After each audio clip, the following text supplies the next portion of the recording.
ଗଜପତି ଜିଲ୍ଲା ମୋହନା ବ୍ଲକର ବଦାଗାଁ ଅଳବା ପଞ୍ଚାୟତର ନୀର ମଲ୍ଲିକ ଚଳିତ ବର୍ଷ ନିଟ୍ 2025ରେ ସଫଳତାର ସହ ଉତ୍ତୀର୍ଣ୍ଣ ହୋଇ ପ୍ରଥମ କାଉନସେଲିଂ ପର୍ଯ୍ୟାୟରେ ମନୋନୟନ ହୋଇ ଶ୍ରୀ ଜଗନ୍ନାଥ ଭେଷଜ ମହାବିଦ୍ୟାଳୟ ପୁରୀରେ ସ୍ଥାନ ପାଇଛନ୍ତି। ସେ ଏକ ଗରିବ ପରିବାର ଏବଂ ମାତୃପିତୃହୀନ ଛାତ୍ର ହୋଇଥିଲା ବେଳେ ବହୁ ବାଧାବିଘ୍ନ ସତ୍ତ୍ୱେ ଏହି ବଡ଼ ପରୀକ୍ଷାରେ ସେ ସଫଳ ହୋଇପାରିଛନ୍ତି।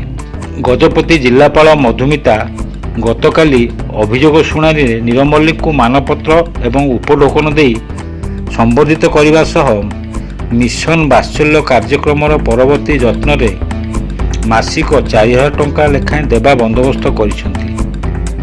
ଏହି ଟଙ୍କା ନୀରଙ୍କୁ 23 ବର୍ଷ ପୂରଣ ହେଲା ପର୍ଯ୍ୟନ୍ତ ମିଳିବ। ଏହି ସମୟରେ ସ୍ୱେଚ୍ଛାସେବୀ ଅନୁଷ୍ଠାନ ଗରିବର ବନ୍ଧୁର କର୍ମକର୍ତ୍ତା ଏବଂ ଆରକ୍ଷୀ ଅଧୀକ୍ଷକ ଯତୀନ୍ଦ୍ର କୁମାର ପଣ୍ଡା, ଉପଜିଲ୍ଲାପାଳ ଅନୁପ ପଣ୍ଡା, ମୁଖ୍ୟ କାର୍ଯ୍ୟନିର୍ବାହୀ ଅଧିକାରୀ ଜିଲ୍ଲା ପରିଷଦ ଶଙ୍କର କେରକେଟା, ଅଧ୍ୟକ୍ଷ ମୋହନା ପଞ୍ଚାୟତ ସମିତି ରଞ୍ଜୀବ ଶବର ପ୍ରମୁଖ ଉପସ୍ଥିତ ଥିଲେ। ଏହାସହ ଜିଲ୍ଲାପାଳ ମହୋଦୟା ଜିଲ୍ଲା ମଙ୍ଗଳ ଅଧିକାରୀଙ୍କୁ ନିର୍ଦ୍ଦେଶ ଦେଇଛନ୍ତି ଯେ ନୀରକୁ ମୁଖ୍ୟମନ୍ତ୍ରୀ ମେଧାବୀ ଛାତ୍ର ସହାୟତା ଯୋଜନାରେ ଅନ୍ତର୍ଭୁକ୍ତ କରି ଆସନ୍ତା 5 ବର୍ଷର ସମସ୍ତ ଖର୍ଚ୍ଚ ସରକାର ଓ ଜିଲ୍ଲା ପ୍ରଶାସନ କିପରି ବହନ କରିବେ।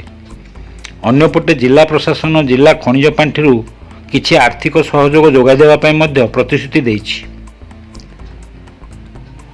ନୀର ମଲ୍ଲିକଙ୍କ ସଫଳତା ପଛରେ ଥିଲା ତାଙ୍କ ବଡ଼ ଭାଇଙ୍କର ସହାୟତା ଏବଂ ସ୍ୱେଚ୍ଛାସେବୀ ଅନୁଷ୍ଠାନ ଗରିବର ବନ୍ଧୁଙ୍କ ସହାୟତା। ଏଥିପାଇଁ ସେ ସମସ୍ତଙ୍କୁ ସାଧୁବାଦ ଜଣାଇଛନ୍ତି। ଗଜପତିରୁ ବିବେକାନନ୍ଦ ବେହେରାଙ୍କ ରିପୋର୍ଟ, ଖୋଲା ଖବର ଟିଭି।